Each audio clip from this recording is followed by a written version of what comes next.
Hi friends, welcome back to Latha's kitchen. ಇವತ್ತು ನಾವು ಒಂದು ದಿಢೀರಾಗಿ ಬರೀ 10 ನಿಮಿಷದಲ್ಲಿ ಸಾರಿಗಿಂತ ಚೆನ್ನಾಗಿರುವಂಥ ರಸ ಮಾಡೋದು ಹೇಗೆ ಅಂತ ನೋಡೋಣ. ಇದು ನೆಗಡಿ, ಕೆಮ್ಮು, ಜ್ವರ, ತಲೆನೋವು ಎಲ್ಲದಕ್ಕೂ ರಾಮಬಾಣ ಇದ್ದ ಹಾಗೆ.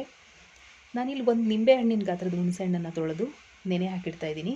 ಇದು ಒಂದು 10 ನಿಮಿಷದಿಂದ 15 ನಿಮಿಷ ನೆನಿಬೇಕು.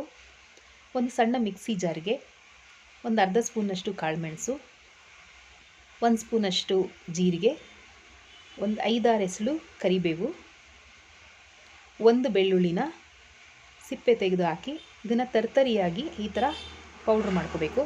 ನೀವು ಕಲ್ಲಿದ್ದರೆ ಕಲ್ಲಲ್ಲಿ ಕುಟ್ಟಿ ಮಾಡಿ ಇನ್ನೂ ಚೆನ್ನಾಗಿರುತ್ತೆ. ನಾನಿಲ್ಲೊಂದು ಪಾತ್ರೆಗೆ 2 ಸ್ಪೂನ್ನಷ್ಟು ಎಣ್ಣೆ ಹಾಕಿದ್ದೀನಿ. ಎಣ್ಣೆ ಬಿಸಿಯಾದ ನಂತರ ಸ್ವಲ್ಪ ಸಾಸಿವೆ, ಸ್ವಲ್ಪ ಕರಿಬೇವು, 1-2 ಒಣಮೆಣಸಿನ್ಕಾಯಿ, ಸ್ವಲ್ಪ ಹಿಂಗು. ರಸಕ್ಕೆ ಹಿಂಗೆ ಹಾಕಿದ್ರೆ ತುಂಬ ಚೆನ್ನಾಗಿರುತ್ತೆ. ಇದನ್ನು ಸ್ಕಿಪ್ ಮಾಡೋಕ್ಕೆ ಹೋಗಬೇಡಿ.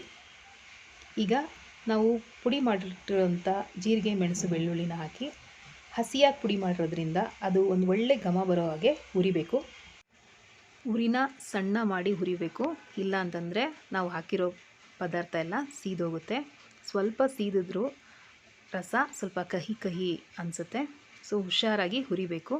ಈ ಥರ ಚೆನ್ನಾಗಿ ಸುಮಾರು ನಾನು 1 ನಿಮಿಷದಷ್ಟು ಹುರಿದಿದ್ದೀನಿ.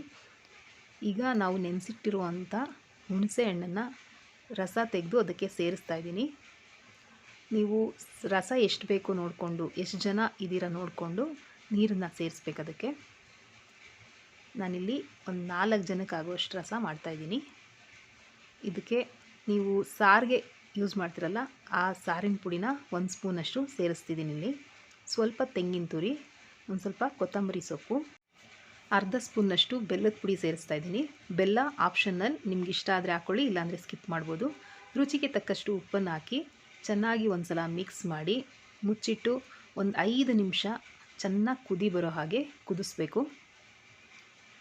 ಈ ಮಳೆಗೆ, ಈ ವೆದರ್ಗೆ ಸ್ವಲ್ಪ ತಲೆನೋವು, ನೆಗಡಿ, ಶೀತ ಆಗಿದೆ ಅಂತಂದರೆ ಈ ರಸನ ಮಾಡ್ಕೊಂಡು ತಿನ್ನಿ.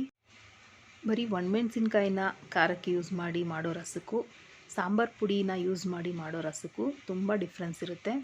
ನೀವು ಈ ರಸನ ಸಾಂಬಾರು ಬದಲಿಗೆ ಯೂಸ್ ಮಾಡ್ಬೋದು. ತುಂಬ ಚೆನ್ನಾಗಿರುತ್ತೆ. ಒಂದು ಸಲ ಟ್ರೈ ಮಾಡಿ, ಮನೇಲಿ ಎಲ್ರಿಗೂ ತುಂಬಾ ಇಷ್ಟ ಆಗುತ್ತೆ. ಒಂದು ಸಲ ಈ ರಸನ ಟ್ರೈ ಮಾಡಿ ಹೇಗಿತ್ತು ಅಂತ ನನಗೆ ಕಮೆಂಟ್ ಮಾಡಿ ತಿಳಿಸಿ. ಇಷ್ಟ ಆದರೆ ಒಂದು ಲೈಕ್ ಮಾಡಿ, ನನ್ನ ಚಾನಲ್ನ ಸಬ್ಸ್ಕ್ರೈಬ್ ಮಾಡಿ. Thank you friends.